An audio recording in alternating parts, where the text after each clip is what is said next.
Assalamualaikum warahmatullahi wabarakatuh. Balik lagi di channel Akbar JK. PDIP nampaknya lagi kelimpungan ya. Ditantang balik sama Pak Jokowi. Seperti yang kita ketahui.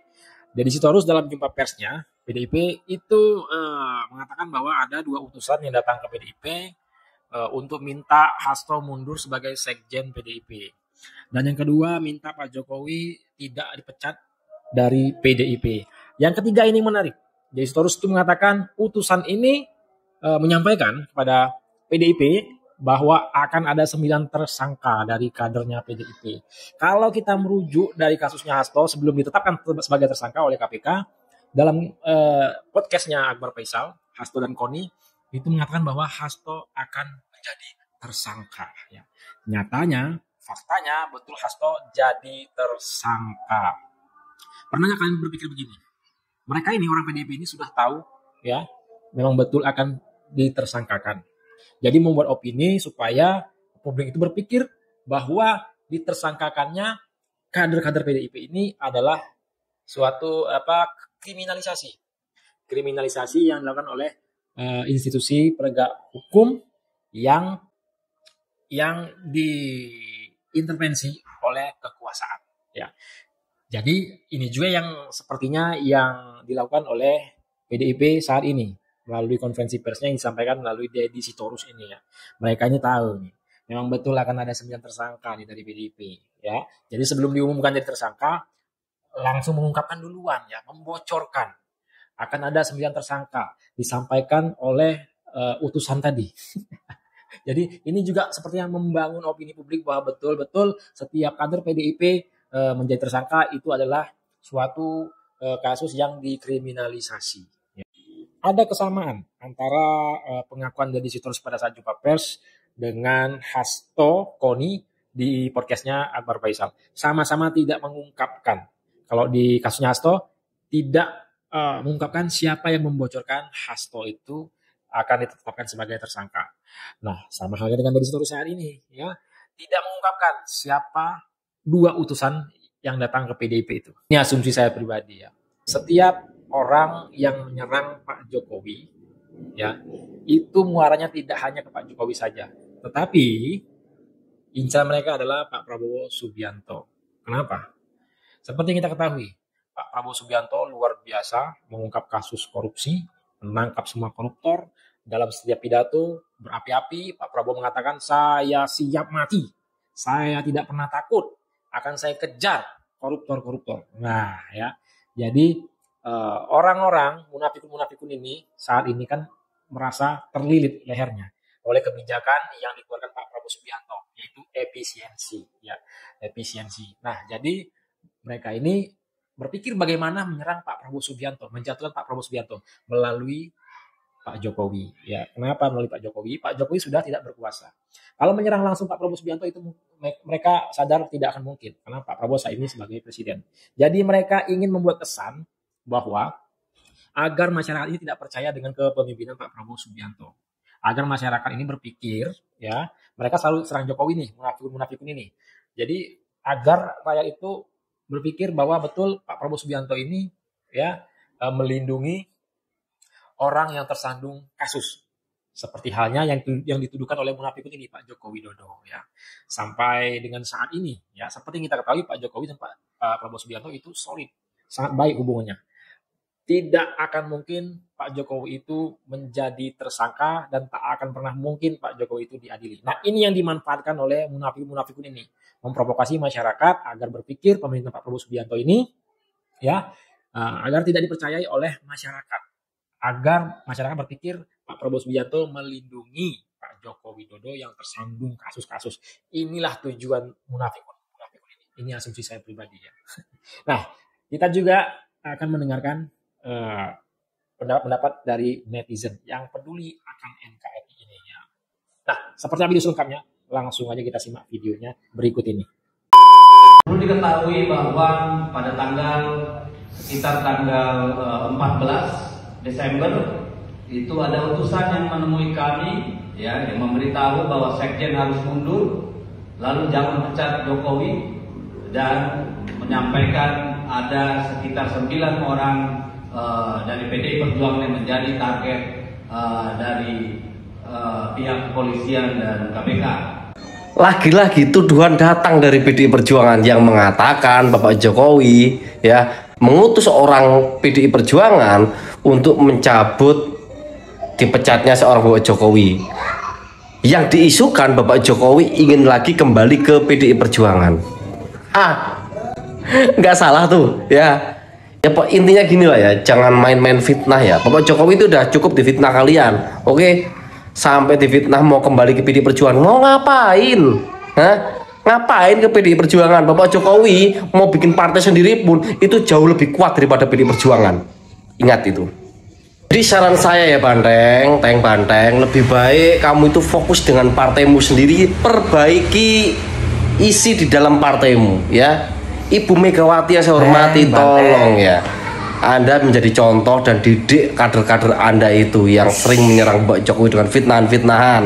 Kalau mau partai Anda bertahan ya, karena kalau nantinya Bapak Jokowi bikin partai ya tahu sendirilah ya, ya seperti itulah ya. Udah cukup lah dengan fitnah-fitnahan. Masa sekelas Banteng PDI kok mainnya fitnah kotor terus. Mengapa Pak Prabowo setiap dalam pidatonya selalu mengatakan saya siap mati untuk melawan korupsi? Ya, itu tuh kenapa? Jadi kita bahas ya. Jadi gini, berkali-kali ya Pak Prabowo selalu bilang saya siap mati. Kesannya itu ya, kesannya bagi orang yang tidak paham itu omon-omon ya memang, dan terlalu lebay mungkin. Ya, tapi seorang presiden ketika dia mengatakan itu artinya sangat dalam. Ya, jadi artinya apa? Yang pertama, mafia yang sudah mengakar ya. Ya oligarki itu kan bekerja sama dengan partai. Ya, melalui pejabat-pejabat atau birokrat. Itu kita katakan semua mafia ya. Itu yang mengakar dan luar biasa. Ya, yang korupsinya gila-gilaan, yang melakukan pungutan gila-gilaan, itu memiliki kekuatan yang nggak sembarangan. Karena apa? Di balik mereka ada partai, ada oknum-oknum, organisasi bersenjata, ya kayak Polri dan TNI juga gitu.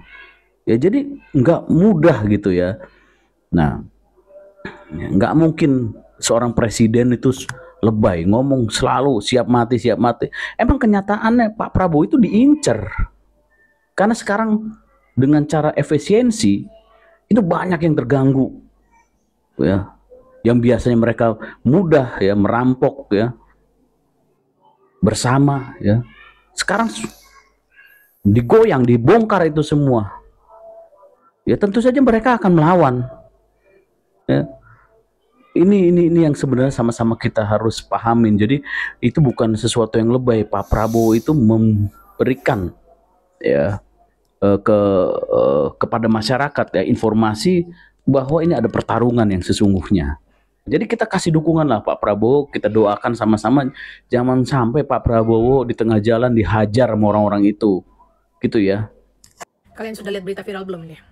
Foto ini yang lagi viral sekarang, seorang anak bernama Veronica Duterte. Ini yang dipeluk adalah bapaknya yang waktu menjabat sebagai presiden menghukum metong para pengedar narkoba gitu ya. Dan pada akhirnya ada beberapa yang protes dengan beralaskan itu melanggar HAM begitu cenah.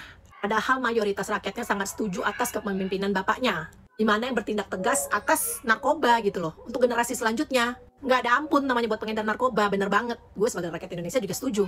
Ini adalah seorang anak yang membela orang tuanya, bukan lagi membela presiden gitu kan. Yang dia tahu keputusan bapaknya adalah untuk menyelamatkan generasi berikutnya. Orang yang tidak setuju dengan keputusan bapaknya, ya pasti orang-orang yang terlibat narkoboy, entah itu pengedarnya, kurirnya, atau pemakainya, siapa lagi? Ya. Gue langsung kebayang seandainya someday ya kan Prabowo presiden kita, ini kan sudah ancang-ancang begitu kan.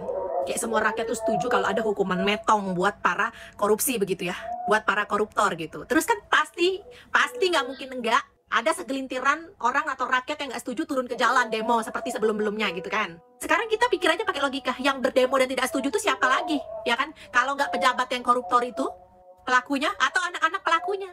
Ya kan, anak-anak koruptor itu disuruh turun ke jalan, pura-pura mengatasnamakan rakyat, nggak setuju kalau dihukum mati melanggar HAM. Yes, siapa lagi yang protes kalau bukan pelaku koruptornya atau keluarganya atau yang menikmati hasil dari uang korupsi itu? Sudah jelas. So, itu juga yang akan kami lakukan sebagai anaknya Prabowo. Nah, gue bukan anak secara biologis, tapi gue menganggap dia bapak gue gitu, karena gue juga gak punya bapak dan dia presiden gue. Ya apa salahnya gue nganggap dia bapak gue. Gue akan membela dia seandainya someday dia mengeluarkan hukuman metong untuk koruptor. Ada yang turun protes bilang itu melanggar HAM. Gak ada kata HAM untuk para koruptor yang dengan sadar menggelapkan uang negara untuk mengayakan diri dia sendiri. Di saat dia menikmatin hasilnya, dia tidak memikirkan nyawa orang lain. Kenapa kita harus memikirkan nyawa dia? Itu intinya. Jangan pernah takut. Kita sebagai pembela kebenaran, jangan percaya dengan tampilan orang. Kenapa Lucifer sekarang nyamar jadi manusia kayak kita? Apa buktinya? Ya kan bulan puasa katanya Syaiton dikurung. Buktinya masih banyak yang berbuat jahat. Berarti kan mereka selama ini memfitnah Syaiton yang membisikkan mereka, padahal mereka Syaitonnya.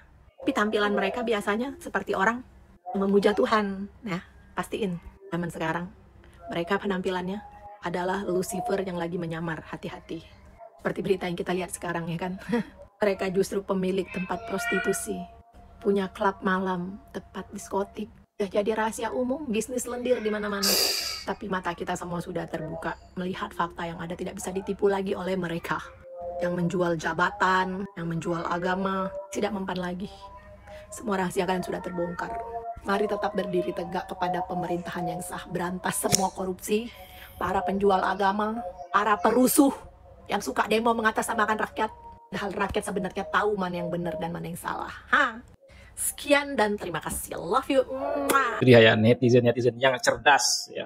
Jadi intinya inceran para maling-maling ini ya sebetulnya tadi Pak Prabowo Subianto menyerang Pak Jokowi, tapi muaranya juga ke Pak Prabowo Subianto. Seperti yang kita ketahui, udah berapa banyak koruptor yang ditangkap oleh Pak Prabowo Subianto selama menjabat belum ada 200 hari. Ya, udah terbongkar kasus-kasus korupsi, ditangkapin semua, sampai si Hasto pun ditangkap 5 tahun nggak terjamah ya. Nah, jadi kebijakan Pak Prabowo Subianto itu efisiensi yang diterapkan oleh Pak Prabowo Subianto itu mengikat leher-leher para maling-maling ya.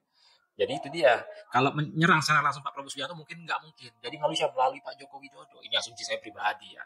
Nah, silakan ketik komentarkan di kolom komentar ya terkait video dan pernyataan saya ini juga ya di konten kali ini, dan jangan lupa like dan subscribe-nya agar tidak tinggal informasi dan notifikasi dari channel ini. Saya Akbar CK. Assalamualaikum warahmatullahi wabarakatuh. Salam sehat selalu. Bye bye.